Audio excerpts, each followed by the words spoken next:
Greetings, greetings, greetings. Welcome to the Niel Holistic Health Therapies channel. I'm Nina Bazemore, and I'm so glad that you're here. If this is your first time, welcome, welcome, welcome. Why don't you just take a moment right now, subscribe, it's free. Click on the notifications button and you'll be notified every time I upload a new video. If you're already a subscriber or just coming back to the channel to visit, welcome to you as well. So I want to start today just giving a little bit of information and inspiration as I do on this channel to help you with your health and your wellness. Today we're going to be talking about essential oils. We'll talk a little bit about herbal medicine. And I've also written a blog. So I'm going to leave the link for my website so that you can read the blog. And the blog has more information. It has a glossary there. I have some recipes there as well, recipes to make teas. And also just give you more information so that you have it there and you can refer back to it as you wish. So if you're not familiar with essential oils are the highly concentrated oils that are stored in the fruits, the seeds, the flowers, the barks, the stems, the roots, leaves, or other parts of a plant for different purposes. For instance, the essential oils that are stored in the root, the leaf, or the bark, they are used, that oil is used by the plant as a defense mechanism. And the essential oils that are stored in the resin are used by the plant for healing. You also have essential oils that are stored in the flower or the fruit, and it's used by the plant to attract pollinators. Essential oils are also used by plants for their communication purposes, and high quality organic essential oils have a very high vibrational frequency when used in aromatherapy and other modalities. So this lets you know just how significant using essential oils can be when you include them in your healthy lifestyle. I just want to remind everyone that remember that the benefits of living a healthy lifestyle, the benefits are cumulative. That means that the benefits increase after consistent use over a period of time. So it's not like perhaps using medications that are designed to work pretty quickly. This is, once again, it's very progressive. So it has to be something that's incorporated. These essential oils, these herbs that I'm speaking of, have to be something that are incorporated into a healthy lifestyle.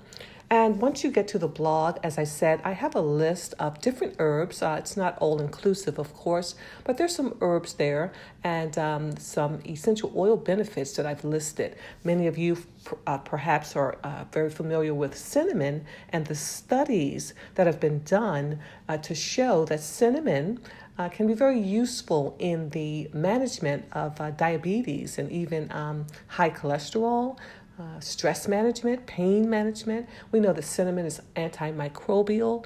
It's an antioxidant. Studies also have shown that it's good for heart health, circulation, and more. Cloves. You may even have cloves right now in your spice cabinet. And cloves are antioxidants, antimicrobials. They're good for the digestive system. It's just so much that we can find in plants that really benefit us. So I've included just very basic information about frankincense in the blog, garlic, ginger, oregano, rosemary, bilberry, thyme, tea tree, milk thistle. Milk thistle is very well known, very well studied as it relates to liver health, brain health. It's an anti-inflammatory herb. Myrrh, frankincense and myrrh, very well known. So please take the time, go over there and just read. As I said, I've included some healthy tea recipes and herbal formula. There's tea, and these ingredients, I try to keep them very basic, maybe just two to three, maybe four ingredients at the most. And there's a healthy fall and winter tea recipe that doesn't require much as it relates to the ingredients. I have a recipe very basic, two, maybe three, because the sweetener is optional. Ingredient tea, the anytime tea with cinnamon. There's a healthy ginger tea with lemon. So you may already have recipes for what you use during this time of the year, depending on where you're listening to or watching this video.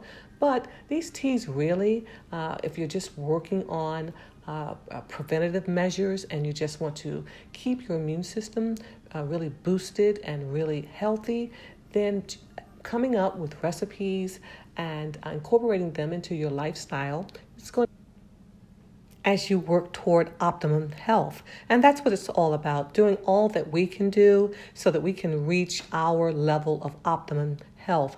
Also, I've included on the blog that's on my website, and again, the link will be in the description box.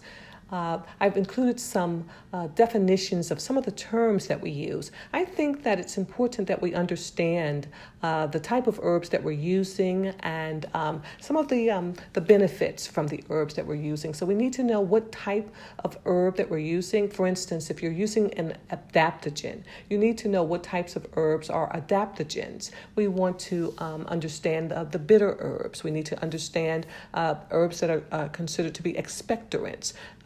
Herbs that are good for the liver, and so there's some terms on that website for you, and it'll help you when you're making decisions, help you to understand the types of herbs that you're selecting. Of course, if you ever have questions, please, the comments section here underneath the video is here for you. So if you have comments, please reach out to me. And if I don't answer you directly, maybe it'll be an idea for me for another video. Maybe your question is a question that others have, and I can just produce another video and share that with others. So when you're ready to create an aromatherapy blend, here are a few things that you want to consider. What aromas attract you? And what is the purpose of the blend? How will the blend be used? And who's going to be using the blend? You also want to consider whether or not there's some health issues you have to consider. Are there any medication interactions? Also, you want high quality therapeutic essential oils. So you want to make sure that you have essential oils that are organic, they're therapeutic.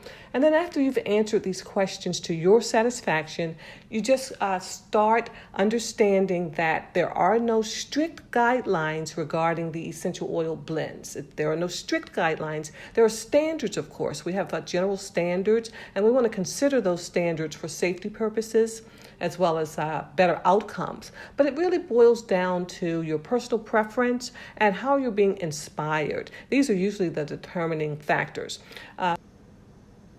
So you'll need to select your base note essential oil or oils, your heart note essential oil, top note essential oils, and you'll be considering herbs from the earthy or woodsy family.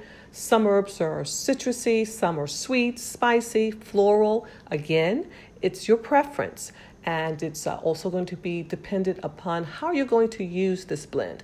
You can use this blend in many ways, and you'll need a carrier oil, some type of way of diluting your blend. And so once you become very familiar with creating these blends, then you will begin to discover just how much more is available and how much these blends really play a very important part in how you feel. It's even been discovered that essential oils have a very high vibrational frequency, and so they're able to work on us, our cells, our tissues, our organs, the systems of our body, the functions of our body, even our DNA, our bloodstream. So they're very concentrated, very potent substances, and they are able to have an impact on how we feel throughout the day, even throughout the time when we're sleeping. So they're always working, is what I am saying. And if you need to be uplifted, it's good to know the types of herbs that are considered to be beneficial in uplifting us. If you need to calm down, you would be interested in those herbs that work on the nervous system. Whatever you need, I believe that there's a plant that is available to you that will help you to accomplish what you're trying to accomplish, as long as we understand, once again, that we have to have made the decision and set the intention to live out a very healthy lifestyle. These become just another way of helping us to sustain and manage the decisions that we're making about our health and wellness. So I'm not going to take up too much more of your time. As I said, just going over to that website, read the blog, and I'm looking forward to coming back to you with more information. Please like the video. Reach out to me if you feel led to do that. And until then, you just stay healthy.